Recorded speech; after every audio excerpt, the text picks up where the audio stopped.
नमस्कार, आप हैं रोहित के साथ।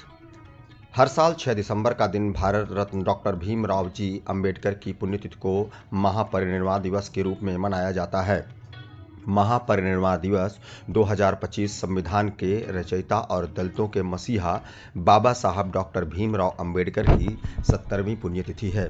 1956 में इसी दिन इनका निधन हुआ था। डॉक्टर BR अंबेडकर की पुण्यतिथि को देश भर में महापरिनिर्वाण दिवस के तौर पर मनाया जाता है। डॉक्टर अंबेडकर ने वर्ष 1956 में हिंदू धर्म छोड़कर बौद्ध धर्म अपना लिया था। वह हिंदू धर्म के कई तौर तरीकों से काफ़ी दुखी हो गए थे।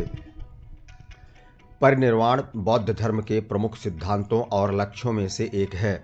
इसका मतलब मौत के बाद निर्वाण होता है। बौद्ध धर्म के मुताबिक जो व्यक्ति निर्वाण प्राप्त करता है वह सांसारिक इच्छाओं मोह माया से मुक्त हो जाता है। निर्वाण की अवस्था हासिल करना बेहद कठिन होता है। इसके लिए किसी को बहुत ही सदाचारी और धर्मसम्मत जीवन जीना होता है। 80 साल की आयु में भगवान बुद्ध के निधन को असल महापरिनिर्वाण कहा जाता है। यह बौद्ध कैलेंडर के अनुसार सबसे पवित्र दिन होता है।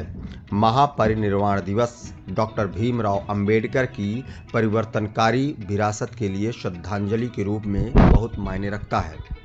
डॉक्टर भीमराव अंबेडकर बड़े समाज सुधारक और विद्वान थे। उन्होंने अपना पूरा जीवन जातिवाद को खत्म करने और गरीब दलितों पिछड़ों वर्गों के उत्थान के लिए समर्पित किया।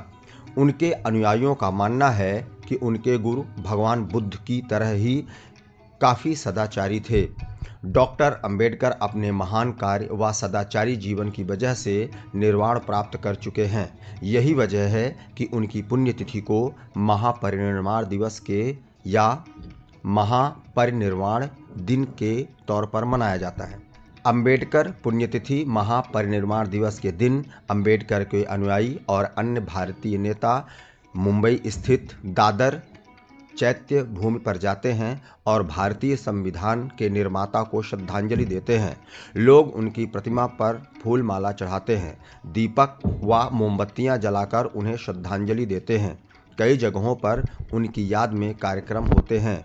उनके विचारों को याद किया जाता है।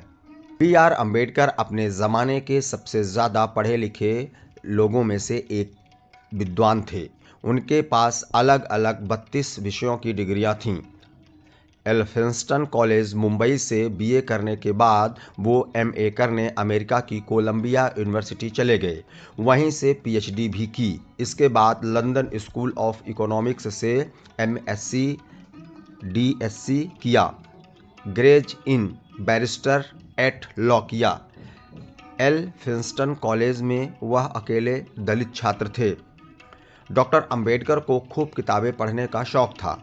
उनके पास किताबों का विशाल व बेहतरीन संग्रह था। जॉन गुंथेर ने इनसाइड एशिया में लिखा है कि 1938 में अंबेडकर के पास 8000 किताबें थीं। उनकी मृत्यु के समय वो 35,000 हो गई थीं। अंबेडकर के पूर्वज ब्रिटिश ईस्ट इंडिया कंपनी में सैनिक थे। पिता ब्रिटिश इंडिया आर्मी में सूबेदार थे। इस वजह से भी अंबेडकर को स्कूल में पढ़ने का मौका मिला। उस समय एक दलित और अछूत मानी जाने वाली जाति के बच्चे के लिए स्कूल जाकर पढ़ना संभव नहीं था। अंबेडकर को स्कूल में अन्य बच्चों जितने अधिकार नहीं प्राप्त थे। उन्हें अलग बैठाया जाता था। वह खुद पानी भी नहीं पी सकते थे। ऊंची जाति के बच्चे ऊंचाई से उनके हाथों में पानी डाला करते थे। अंबेडकर का असल नाम अम्बा वाडेकर था। यही नाम उनके पिता के स्कूल में दर्ज भी कराया था, लेकिन उनके एक अध्यापक ने उनका नाम बदलकर अपना सरनेम अंबेडकर उन्हें दे दिया। इस तरह स्कूल रिकॉर्ड में उनका नाम अंबेडकर दर्ज हुआ। बाल विवाह प्रचलित होने के कारण 1906 में अंबेडकर की शादी 9 साल की लड़की रमाबाई से हुई। उस समय अंबेडकर की उम्र महज 15 साल की थी।